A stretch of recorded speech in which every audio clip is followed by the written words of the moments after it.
এই জুলাই দীর্ঘ 17 বছরের যে ফ্যাসিবাদী শাসনামল সেইখান থেকে আপনাকে আজাদ করেছে।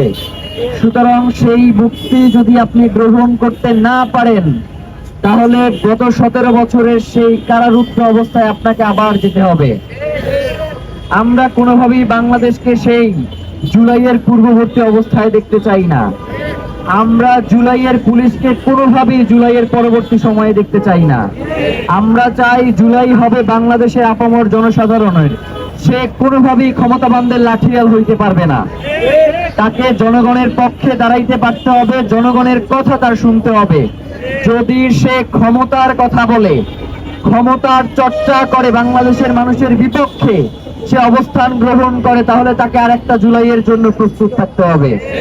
তাদের জন্য দোয়া করব, আল্লাহ যাতে তাদের শাহাদাতকে কবুল করেন এবং তারা যেই স্বপ্ন নিয়ে, তারা যেই ইনসাফের স্বপ্ন নিয়ে বাংলার এই জমিনে রাজপথে বুলেটের সম্মুখে খালি হাতে দাঁড়িয়ে তারা মৃত্যুকে বরণ করে নিয়েছেন, সেই পথে যাতে আমরা আমাদের আগামী দিনের কার্যক্রম পরিচালিত করতে পারি, আল্লাহ যাতে আমাদেরকে সেই তৌফিক দান করেন।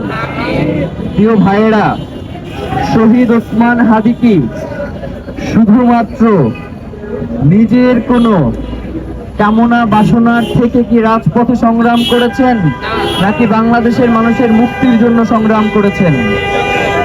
সুতরাং আগামী দিনে বাংলাদেশে সে সরকার দলে হোক, সে বিরোধী দলে হোক, সে কোনো দলের না হোক, সে যদি অন্যায় করে তার বিরুদ্ধে আমাদেরকে দাঁড়াইতে পারতে হবে। বাংলাদেশের একজন মানুষও যদি জুলুমের শিকার হয় এবং পুরো রাষ্ট্র ক্ষমতা যদি তার বিপক্ষে থাকে, আমাদের মনোভাব এমন থাকতে হবে আমরা সেই একজনের পক্ষে দাঁড়াবো। আমাদেরকে যাতে কোনোভাবেই এই ঘৃণ্য অপসংস্কৃতি, এই ঘৃণ্য রাজনীতি যেটা বহু বছর ধরে বাংলাদেশে চলে আসছে, সেটা যাতে আমাদেরকে আল্লাহ তাআলা স্পর্শ না করায়। আমাদেরকে যাতে আল্লাহ ইনসাফের এই লড়াইয়ে যাতে আমাদের সবাইকে কবুল করে নেন, এই রমজানে আল্লাহর কাছে আমরা সেই প্রার্থনা করব। প্রিয় ভাইয়েরা, ইদানিং দেখতে পাচ্ছি যে জুলাই ছাত্র এই পরিচয়গুলো অনেকের জন্য অনেক মনোকষ্টের কারণ হয়ে দাঁড়িয়েছে।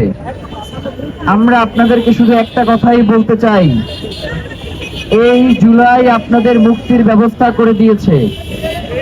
এই জুলাই দীর্ঘ 17 বছরের যে ফ্যাসিবাদী শাসনামল সেইখান থেকে আপনাকে আজাদ করেছে।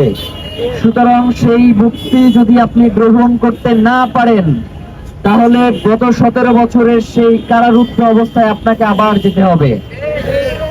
আমরা কোনোভাবেই বাংলাদেশকে সেই জুলাইয়ের পূর্ববর্তী অবস্থায় দেখতে চাই না।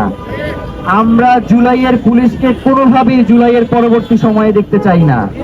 আমরা চাই জুলাই হবে বাংলাদেশের আপামর জনসাধারণের।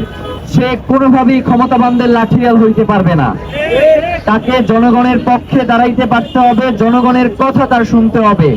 যদি সে ক্ষমতার কথা বলে, ক্ষমতার চর্চা করে, বাংলাদেশের মানুষের বিপক্ষে সে অবস্থান গ্রহণ করে, তাহলে তাকে আরেকটা জুলাইয়ের জন্য প্রস্তুত থাকতে হবে।